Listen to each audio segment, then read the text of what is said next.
As we talk about anxiety, we will be using a specific model called cognitive behavioral therapy, or CBT. This model is evidence based in treating anxiety. The CBT model focuses on interactions among symptoms in three areas: thoughts, feelings, and behaviors. When we talk about anxiety, we add physiological symptoms or physical sensations to this model because, as we just discussed, physical sensations are a major part of the anxiety experience. So, in these three sessions, we'll focus on four symptom clusters: physical, emotional, behavioral, and cognitive responses. Take a look at this visual of the model. It includes a quick example. This diagram illustrates how each of these symptom categories interacts with and impacts the others. This CBT model is a fundamental part of this anxiety workshop, and we will frequently refer to this diagram, which is called a cross-sectional formulation, throughout the three sessions. At the top of the page, you will fill in a situation, something that happened or an occasion during which you felt anxious. In this example, a student has invited you to a party in your residence hall, but you don't know her very well and you're feeling pretty anxious about attending the party. Now think about what kinds of physical symptoms might appear in conjunction with this anxiety-provoking situation. Perhaps you notice that your heart is racing. Perhaps you notice that your chest is feeling tight or your breathing is a little bit shallower. Now think about what kinds of emotional symptoms might be coming up for you. Perhaps you're feeling scared about going to the party, ashamed of your feelings of anxiety. Perhaps you're feeling lonely or disconnected from other people. Now think about what kinds of cognitive symptoms are coming up. So what kinds of thoughts are going through your mind? Maybe you have the thought that I won't know anyone at the party. I'll feel awkward.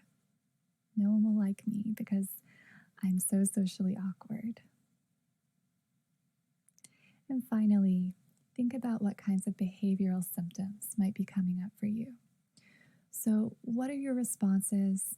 What might you be avoiding in this situation?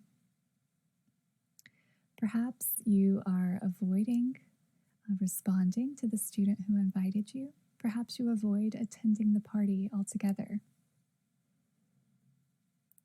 Now notice the double-headed arrows in this diagram. These represent the interconnected nature of the four symptom clusters. For example, paying attention to your physical symptoms might bring up fearful cognitions about others noticing your nervousness. Perhaps thoughts such as, oh, they'll see that my hands are shaking. Likewise, engaging in avoidant behaviors may increase emotions of shame or disappointment. There are plenty of other interactions we could identify here. The point is, all of these symptom categories impact each other. So attending to your physical symptoms with a relaxation exercise, as we'll soon do together, can ultimately help decrease emotional, cognitive, and behavioral symptoms as well. Before completing our own personal cross-sectional formulation, it is important to acknowledge that for some of us, this activity, thinking about and writing down our anxiety symptoms, may actually increase our current anxiety. Even thinking about this activity might increase our anxiety. This is totally normal, especially if we are accustomed to avoiding thinking about it. Just know that as we spend time talking about anxiety in a constructive manner, the intensity of the anxious feelings will most likely begin to decrease. And at the same time, we will be practicing our new tools to manage the anxiety. Okay, so now we're actually going to get into it. Looking at this blank diagram on the left, please take a minute to think about a situation where you felt anxious and jot down the corresponding symptoms of anxiety that you personally experienced. If you're having trouble thinking of symptoms, you can see some examples on the right. Take a few minutes to write down your symptoms before moving on to the next video.